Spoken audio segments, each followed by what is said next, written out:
Arkansas Senator Mr. Tom Cotton and the author of a new book, 7 Things You Can't Say About China. Senator Cotton, welcome. I just want to ask you, you and Republican senators have given Mr. Trump and the rest of us Kash Patel, now the new FBI director. He's absolutely fantastic. Why won't you give Mr. Trump his tax cuts? That's all he's asking for. Just give him some tax cuts, Senator Cotton. You gave him Kash Patel, who is wonderful. How about doubling it up?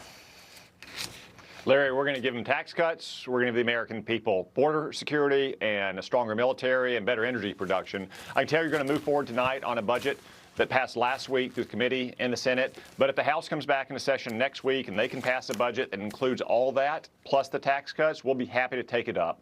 What the president's going to have here is just some options, a plan B, if you will, sitting on the table. We hope the House can pass a budget next week that includes all of those priorities plus the tax cuts, and if so, we'll be ready to act on it. So that's a Tom Cotton promise. We're going to hold you to it. If the House gets this resolution, then you'll drop the Lindsey Graham thing, which spends more money and has no tax cuts, and you'll back the House bill. Is that right? We're going to end up in the same place however we get there, Larry. We're going to have a secure border, a stronger military, more energy production, and tax cuts for the American people. I can promise you that. I'm sure. I don't know whether you're a card player, a bridge player, or anything like that, but you know, timing is of the essence, Senator Cotton. Timing is crucial. It's very important. Timing is everything. Anyway, let me move on. I want to keep China out of the Western Hemisphere. I want to keep China out of the Panama Canal. I want to keep China out of Greenland. I want to keep them out of the Arctic Circle, et cetera, et cetera. This is Western Hemisphere, America first. I want to keep them out, sir. What should I do? What should you do?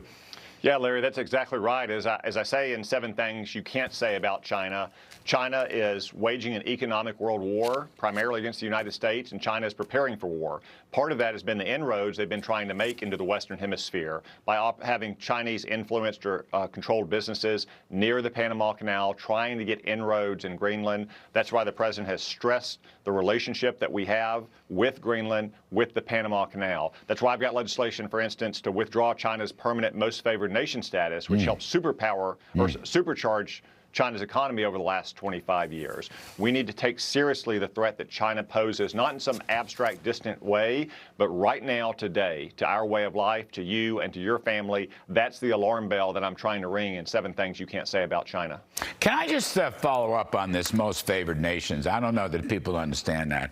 But that is a privilege which essentially brings China into the community of nations, the World Trade Organization, but allows China to charge very high exorbitant tariffs compared to our very low exorbitant tariffs. And in so doing, they can export cheap stuff to the United States, do great damage to our industrial heartland and our economy. I mean, do you have a bunch of co-sponsors? Will this, denying China most favored nation status, this is something that should pass. This is something that ought to go through.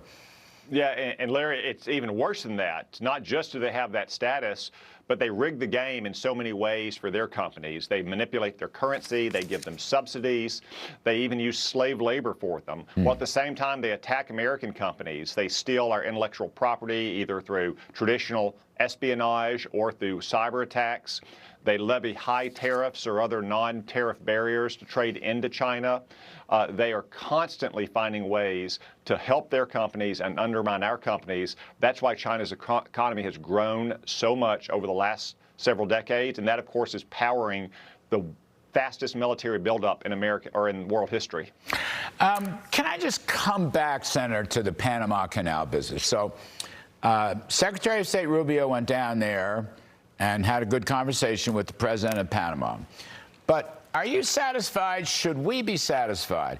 The charge was that China had important terminals at both ends of the canal, right? The Pacific end and the Atlantic end.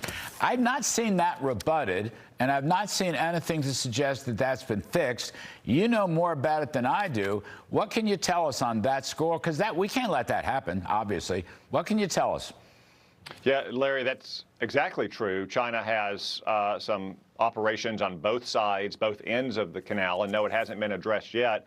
It's just of a piece, though, of what we've let China do over the last several decades. Chinese equipment and software, for instance, is present in most of our ports here in America and around the world. This is how China has insinuated itself into American society and American business in ways that leaves us exposed in a moment of tension with China, whether it's over tariff policy, for instance, or a potential conflict over Taiwan. That's why I call for, in 7 Things You Can't Say About China, a kind of strategic decoupling with their economy. We have to eliminate those points of leverage that China has over the health, safety, and prosperity of the American people. All right, got it. Senator Tom Cotton, thank you, sir. We will hold you to all your promises, including the budget and tax cuts. You can check out his new book, 7 Things You Can't Say About China. Good stuff.